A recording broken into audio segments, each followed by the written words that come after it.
Welcome to the Get in the Fight podcast. My name is Nate Whitson, and I'm the founder of Get in the Fight Ministries and our exclusive online fight club for Christian men.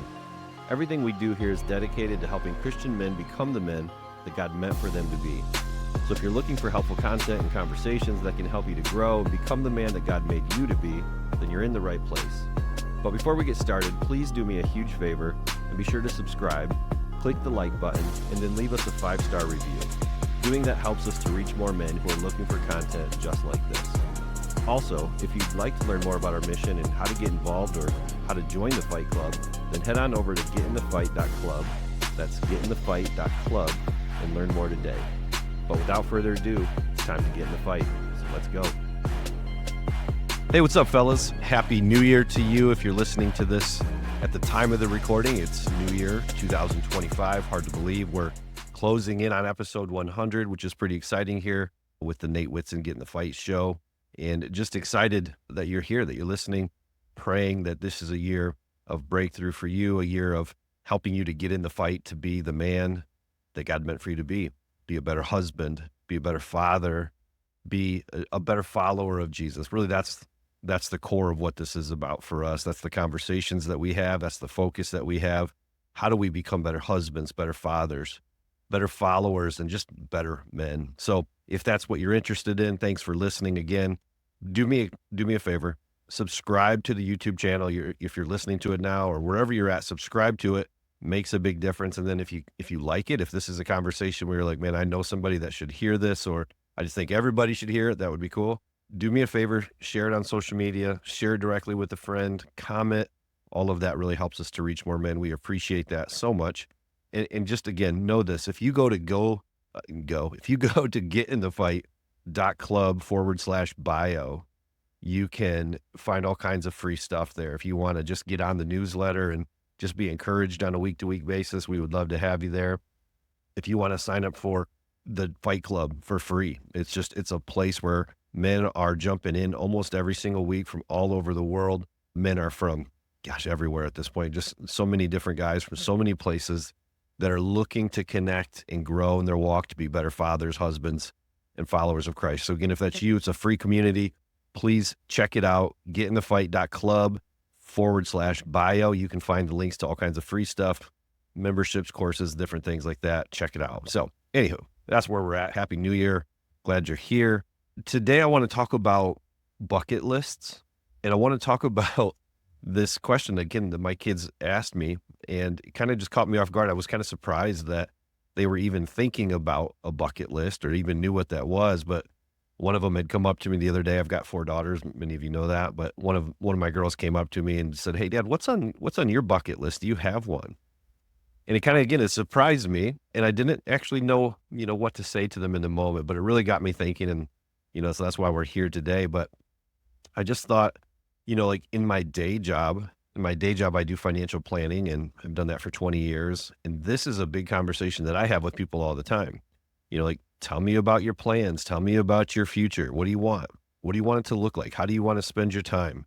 What are you going to do when you retire that's going to give your life purpose and meaning and joy? And so, I don't always call it a bucket list, but it's certainly a big part of what, I talk to clients about and people about all the time. And so I shouldn't have been surprised that somebody would ask me and my kids would ask me, but I think it's really important. Like, what do you want?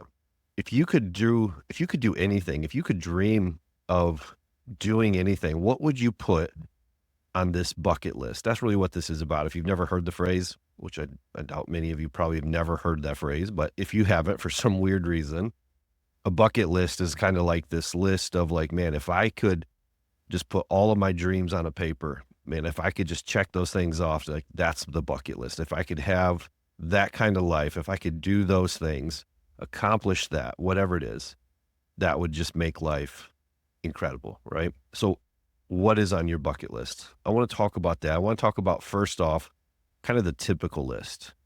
The typical list and things that I hear people say, when it's coming to retirement planning, which is the same kind of idea of bucket list conversations. But when people talk about, man, if you could dream it, what would you like to do? What brings you meaning and purpose and value, all that kind of stuff? I hear things like, I want to go skydiving and do something adventurous. I want to maybe climb Mount Everest, or people will say, like, I want to drive a race car. Or I want to take exotic vacations. I want some kind of like big achievement. I want to start a business and sell it for $1 million or $10 million or whatever it is. Like, I want cool experiences. I want to be able to scuba dive here, and I want to go to Hawaii. I want to, make a bunch of money. I want to travel the world. I want to, meet cool people, all that kind of stuff, right? When you hear that, when you think of that, you probably, like me, think, man, I like some of that kind of stuff. And certainly that's not going to be all bad, right? I don't think any of it necessarily in and of itself is bad. And this isn't going to be like raining on your bucket list. If everything I just described is your bucket list, hang with me here. But what I want us to do as Christian men is I want us to evaluate closely conversations like this one. What do these answers about a normal, typical bucket list, what do these answers say about what we value as men? What does it say about what we value the most? Like inherently, traveling, fine foods, seeing cool things, enjoying God's creation, taking vacations, achieving cool things, like in and of itself, that's not really a bad thing, right? But the problem is that it's like we're evaluating it based on this question of like, is this a good thing or a bad thing? And what I want us to do today is I want us to kind of think about as again, you may not be at the beginning of the year when you're doing this, but I'm thinking of this as, the beginning of 2025, and where people kind of reset their thinking and, focus on like, how am I going to achieve what I want to achieve this year? We're setting goals and all that. So that's kind of why I'm doing bucket list conversation today. But it's not that they're wrong. It's not that they're right. My question is, do they matter most when it comes to eternity? Now, again, that might sound like it's kind of like raining on your parade a little bit. But what we find out, I think, is that many of the things that we pursue are a bucket list for a self-centered person and not necessarily a God-centered person. What I want us to do is when we're thinking about this bucket list and we're thinking about our future and the things that we want to achieve, the things that we want to do, many of us men are driven this way. I want to accomplish certain things. I want to do certain things, and that's not bad. Again, it's not inherently bad to be that way.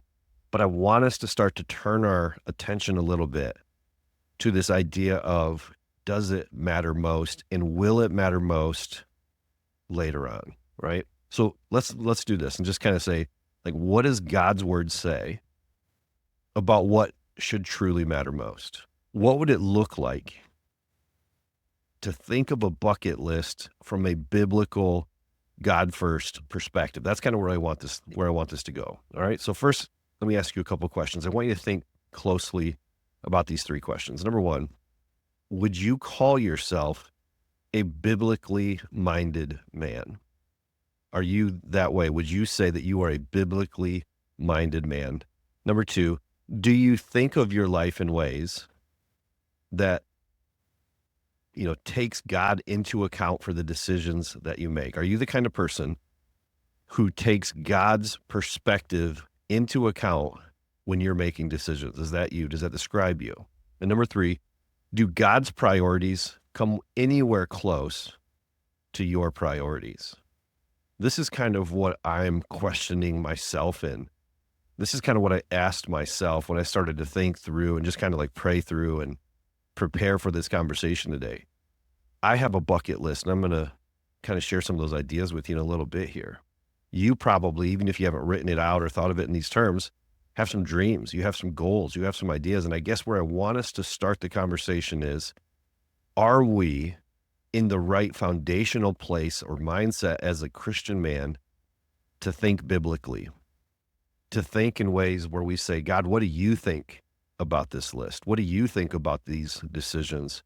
And God, what are your priorities first? What are your priorities for me, for men in general, things like that? Are you somebody who thinks that way? The first thing, if you are, when you're considering something like a bucket list, would be to include God's priorities and then determine from there what my priorities are to match mine with his. Do you follow me? Like, that's kind of where we need to go here. A biblically minded man is somebody who looks at something like a bucket list or any other decision or thought process and says, God, what do you say first? What are your priorities around this idea? And then we change ours to match his. This is really the essence of a biblically minded man. So what are some of the things that are priorities to God? Listen to this verse here in Matthew 6:33. But seek first his kingdom and his righteousness, and all these things will be given to you as well. This is like a really instructive verse about like what God prioritizes and really what we ought to prioritize as well. Seek first, above all else. You'll hear that language in scripture all the time. Above all else, seek first his kingdom, right? You're thinking of like a bucket list is ultimately a list of things for your kingdom. You know, when you look at that typical list that I told you about, I want to drive this vehicle. I want to take this vacation. I want to have this much money. You're really talking about putting things in perspective with your kingdom.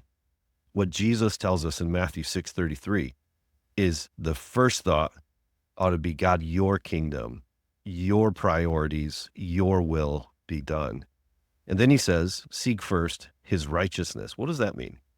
When you seek God's righteousness, you are seeking to do life in a way that is rightly aligned with the way God thinks, with the way that God is, his character, and again, his priorities.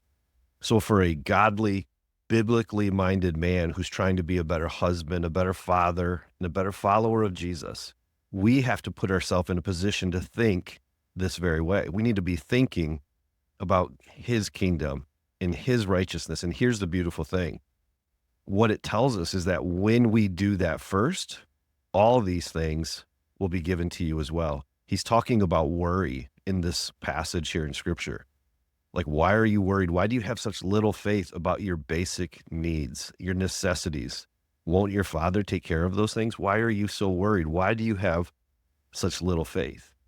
You know, what we don't have promised here is that you'll have every dream come true. You may never take the exotic vacation. You may live a life that's full of pain and people who are opposed to you and, you know, trials and tribulations, right? There's no guarantees that your bucket list has any of those things checked off, but God's checklist might be.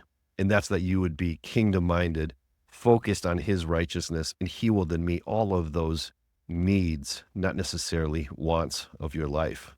Hey guys, I wanted to take a quick break from the show to share with you 3 things that I think could help you to become more of the man that God meant for you to be: a better husband, a better father, and a better follower of Jesus Christ. 3 things, totally free, that I think can help you. Number 1 is our podcast. Hit the subscribe button, share them with a friend. That makes a big difference, not only in your life, but in somebody else that you care about as well. And it helps us to reach more men.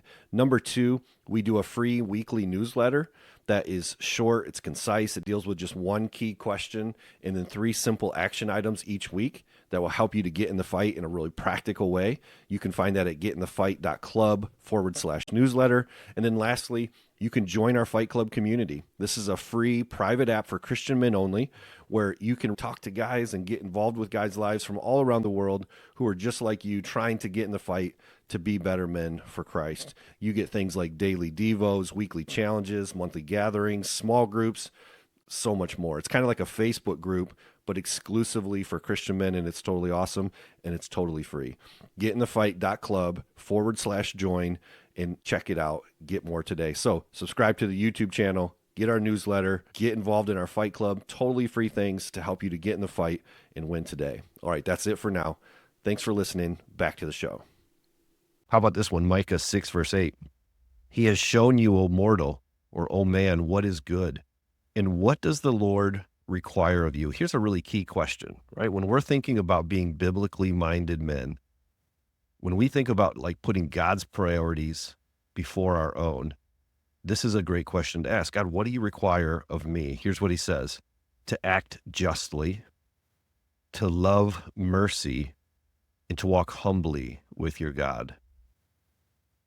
What does God require of you? To act justly, to love mercy, and to walk humbly with God. This is very instructive, again, of how does God think and how does he prioritize this brief breath of a life that we're living.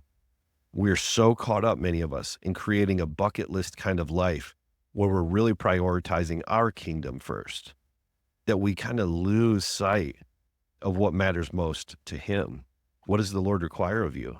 Well, it's probably things that in many ways work against building a self-centered bucket list. How about this one here in Colossians 3:23 and 24?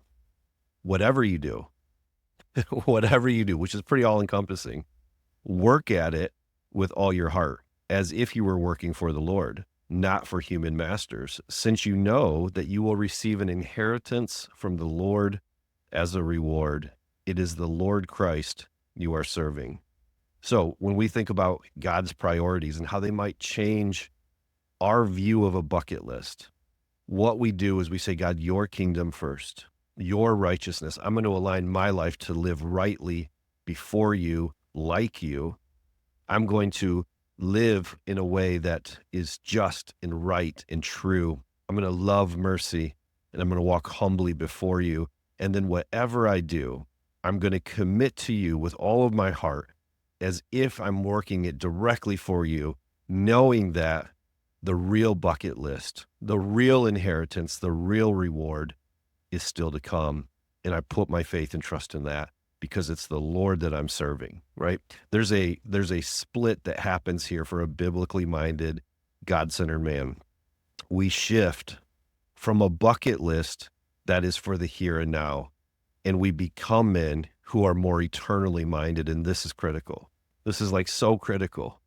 You will never become the man that God meant for you to be when you're so self-absorbed into living for this bucket list life. And I'm telling you again, as a financial advisor, I'm telling you, story after story for 20 years of people who have lived for a here and now bucket list only to die with sometimes lots of money in their pocket. They never can take it with them. What the Lord tells us is so beautiful here. He is calling us to something that matters more than exotic vacations and fancy cars and bigger houses or more houses or whatever you have on that list. And again, it's not that you can't have some of that stuff, but does some of that stuff have you? Right? Like, that's the question here. Are you living for you, or are you God-centered and God's priorities drive everything that you do? God's priorities for our lives often are seen as those things that help us to focus on things like relationships and character building. Like, his priorities are about his kingdom, his mission, and it isn't merely for thrills or worldly success. Do you remember, by the way, in the temptation where Jesus is tempted by the devil 3 different times, and he tempts him with, physical cravings, and he tempts him with power and success and achievement. He's like, look at the whole world. I can give this to you. This is the temptation.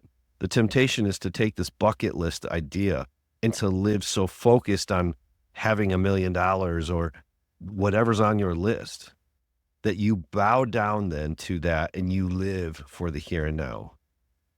God isn't against adventure or about you, against you having things. But what he wants from us, what he wants for us and from us, is that our adventures would reflect his glory and his purposes.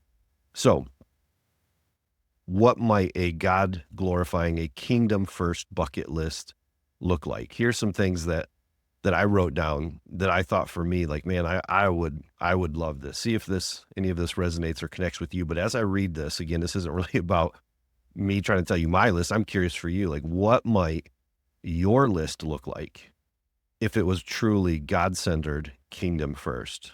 Here's some things that I wrote down that, if I had enough money, if I didn't have any debt, if I had enough money that I could build kind of a life of my dreams, a bucket list kind of life, here's what I would do. If I would like to have the time and the freedom to decide what to do with my day, I would like to be able to work with and for people that I want to work with and for. Wouldn't that be nice, by the way? My bucket list would be, I want to be able to work anywhere I want whenever I want. I want to support Christian charities and groups that are kingdom minded first. There are so many people that I've run into or ministries that are out there that I think, golly, if I had money, I would so love to give it away. I would so love to help this group and that guy's mission and all of these kingdom oriented things. Wouldn't you? Like, don't you just have some, Christian charities, maybe even Fight Club's one of them for you, where you're just like, man, I love the mission to reach 1,000,000 men, to help them be better fathers and husbands and followers of Christ. This is a mission that, again, like people might get behind and go, I want to be a part of that. There are so many like that for me that I think the same thing. Like, man, I would love to grow this and be so kingdom driven that we just give and give and give, because there's so many worthy things for the kingdom that I would love to support. That's one of them. I'd like to take mission trips with my wife and kids. I'd like to be able to pay for people who maybe can't afford to go do those things, because I know that in those trips, people meet the Lord in just amazing ways and he changes our hearts. Wouldn't that be cool if you could just live in such a way that every year, every 6 months or whatever, maybe even for some of you, even full time, you could live on mission like that and go and serve across the country or across the world? Wouldn't that be sweet? I thought, like, man, a bucket list for me would be like, I'd love to be able to mentor and serve men in this Fight Club community and just have the freedom to just give as much of myself away as I could. I think it would be sweet to be able to make it to all of my kids and my future grandkids events and never miss one. I want to like heavily invest in helping my kids and grandkids to know Christ and to make sure that he is central to their lives. I want to make sure I'm present for them fully. I want to have a property. This is like one of my wife and I's big dreams together. Like a bucket list dream is like, I'd love to buy a big enough property that I could hunt and fish on and ride four-wheelers and quads and whatever, right? Like all the things like that. Shoot my guns, shoot my bows. But I also, more importantly, I want it big enough where I could actually like have all of my kids and their families and maybe even like extended family, like in this, not like a commune, but maybe, maybe it's a commune, maybe it's not, but like they could all like live close to us so we could actually just do life together and come outside on our front porch and drink coffee and see my grandkids or my kids, my in-laws, my family, like whoever wants to, like, and that's family, like that we could just be right there on the same little block. Like, man, I would love, love, love, love for that dream to come true. That's a bucket list. I want to be able to read the Bible each year and memorize large sections of it, but gosh, it just takes so much time to do that. I wish I had the time freedom where I could just dedicate time to that. I'd like to serve more at my local church. I want to enjoy meals with close friends and spend time with them without feeling rushed or feel like we have to, you know, do it every 6 months because we're all just so busy. And I love to travel. I would love to travel some to other states and maybe hunt in some of these other states or just spend time with my wife or whatever it is, right? In short, like when I look at that list, when you hear that list, my bucket list includes now things that use my time and my talents to serve more. The bucket list I just read helps me to connect to people and to my family first and foremost. It helps me to build relationships with close friends, helps me to serve in really cool ways. It helps me to like have the time to enjoy fun things that I like doing the most. Helps me to finish my race strong, and it helps me to think with eternity in mind and not just about the here and the now. What about you? Like when you hear that list, what resonates with you? What are some of those things that maybe for you, you're like, yeah, that's on my list. Oh, I should put that on my list. Like, what about you? I want you to think about your list, and then I just want you to ask some questions of yourself. Like what, based on everything we said here, like what are the things that should be on your bucket list? Maybe not what would be on your bucket list first, but what should be on your list? What have you been dreaming of maybe that you might need to take off the list? That's a question that's a little bit trickier to wrestle with. There are some things that you need to be putting on your list. And there's probably some things that you listen to this and you think, you know what, as far as the kingdom is concerned, as far as eternity is concerned, that one probably doesn't make the cut. And maybe some things need to leave and be left off the list. And then I just want you to ask yourself this: how aligned is your bucket list with what God's list for you might be? It's okay. It's okay to dream and to be excited about having cool experiences. It's okay to have some stuff. It's okay to do cool things. But where we need to have this conversation as men is that we want to make sure that our dreams, our priorities that they all align with God's heart. True joy, which is one of the principles of our Fight Club. We have 4 of them: honor, discipline, strength, and joy. True joy, I think, comes to us in life, not when we build a personal bucket list that's full of the here and now stuff that we can never take with us. I think true joy comes when our bucket list builds his kingdom first and not just ours, right? So here's the challenge. Here's the thing I'll leave you with. I want you to think about this bucket list conversation again, whether it's New Year for you or not as you hear this. Whenever it is, it's a good time for you to sit and just ask yourself, what's on my bucket list that will matter in eternity? Think about that question. What's on my bucket list that will matter in eternity? I would love to hear your thoughts. What are some of those things? What are the things that ought to be on your bucket list? Maybe you can share it with me. You can email it to me, Nate@getinthefight.club. Email me your list, email me your questions, or do this, like connect with me on X. If you go to X, it's at @getinthe_fight. You'll find me on there. Share with me there, message it. Say, hey, I listened to your podcast on bucket list. Here's some of mine, or maybe there's some questions, right? Would love to hear from you. So email me, subscribe to that. Make sure you subscribe to this channel as well. And again, if this is a conversation that stands out to you, think this is helpful to you to help you to be a better husband or father or follower of Christ in some way, like do me a favor and subscribe and share it with somebody else. All right. Bucket list is a cool thing, but a bucket list that is eternally significant is a great thing. And there's a reward that's coming, by the way. You remember that verse? God's going to give a reward to those who put his kingdom first. Don't forget that. You don't give up anything in that bucket list that just dies with you here. By submitting and committing to his bucket list first, you're going to get all those other things added, that all your needs will be met here, but in eternity, the rewards that are to come, that, my friends, is worth getting in the fight for. So that's your job today. Get in the fight. We'll see you soon. Hey guys, thanks so much for being here today and listening to the show. Please be sure to head over to the website at getinthefight.club. And before you go, if you haven't already, please subscribe, click the like button, and leave us a positive 5-star review. It makes a huge difference whenever you do. Have a great day. Go get in the fight.